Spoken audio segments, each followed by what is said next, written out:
This plant is Photinia fraseri, and it is an evergreen shrub. It gets about 15 feet tall, as you're going to see in a minute, and can be as wide as 10 feet. I typically see this used where it's planted 3 to 5 feet on center as a hedge, like you're seeing in some of these applications. Some people call this red tip. It doesn't really have a common name, but this new growth is a very strong red, as you can see, and that's what gives it that common name. And it's usually what people know it most for. One of the things you see here is a very old, mature planting, and these shrubs are about 12 to 15 feet high, and are growing with no water, only seasonal water. And again, where we are, we get no rain between April and November typically. So it's a hot inland valley. It gets 90 to 100 degrees on a regular basis during the summer, and the winters are cold. They get down into the mid 20s typically.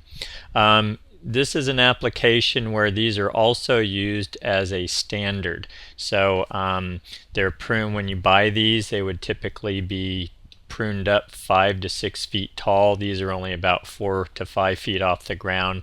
And these are about 6 to 7-year-old plants. They reached about 12 feet high and 6 to 7 feet wide within about 3 years. So that's pretty good growth rate. Once they're established, though, you can also see with these older ones that the color, if they're not getting fed and watered, tends to suffer. They get a little chlorotic. And also, if they're used in too narrow of an area, you end up having to prune the sides on the plant. And that's one of the reasons I'm showing some of the footage that I am, because I find these plants are usually misused.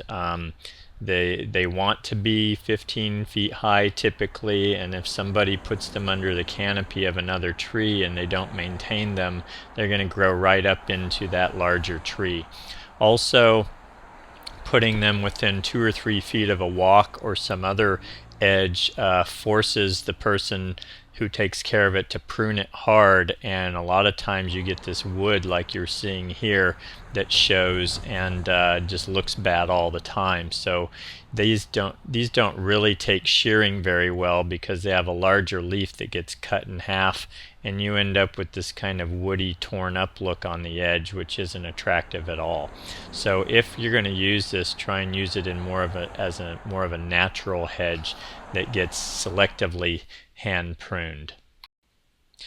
This is kind of the classic plant that gets overused by everybody who does landscaping. So here's what I would recommend. If you're going to use it, give them 4 to 6 feet on center.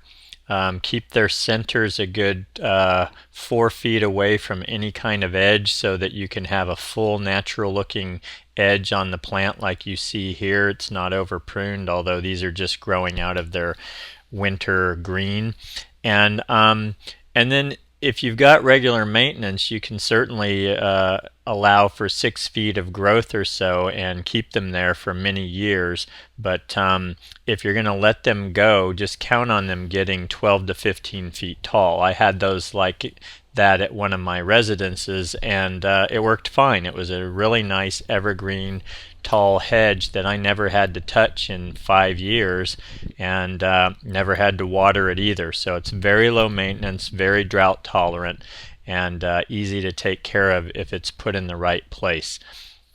Couple of design points. The flower on this has a bad smell to a lot of people. I've been told by clients. So be aware of that. Don't use it around areas where people are congregating. A number of my clients over the years have said they really dislike the smell. Also, they prefer good drainage. One of the things we found with older plantings is that they will just die. You'll lose 1 or 2 in the middle of a hedge because it seems to be sitting in poor drainage. So they seem to be a little susceptible to that. So be aware of that as well. Also, as I mentioned earlier, give them enough space to where you have a 5-foot wide plant minimum. Otherwise, you're going to have to prune them too hard on the sides. And The deer will eat this. I've seen them tried in deer areas, but we have not had success with that, so I wouldn't say they're deer resistant. And also, they are very, very drought tolerant once established, but you should establish them with irrigation water for the first 2 to 3 years. So Photinia fraseri, for me, the ideal use is 5 to 6 feet wide by 12 to 15 feet high, well-drained, tall evergreen hedge. By the way, the strong red color for Photinia fraseri is in the spring typically and lasts 1 to 2 months.